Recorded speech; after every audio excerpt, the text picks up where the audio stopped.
لغايه مم. الان الكمامه ما وصل.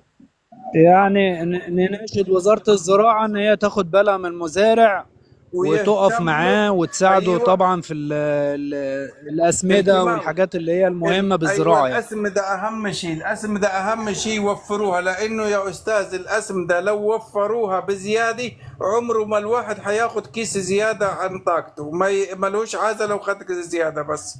يا ريت والله يهتموا بس الزيادة يكتروا تبوظ المحصول، صح يا خط النار؟ ما ايوه، لو حتى اصلا لو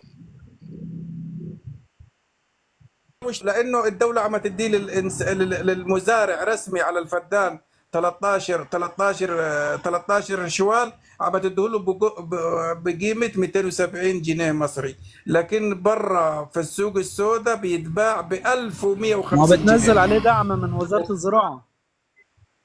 ايوه بيتنزل دي دعم، واللي عامل حيازات واللي عامل كله عم ياخذ على الفدان 13 بس، مش موفر دروك من ساعه حكايه حرب والحيازات بالظبط، وبيديله على قد الحيازة اللي هو تابع ليها.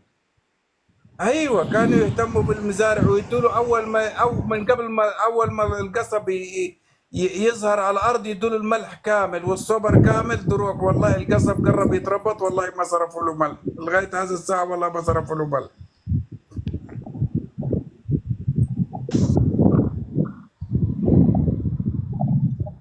ان شاء الله يتوفر، قالوا تمام الاسبوع يعني. الجاي. ده اللي احنا عايزين.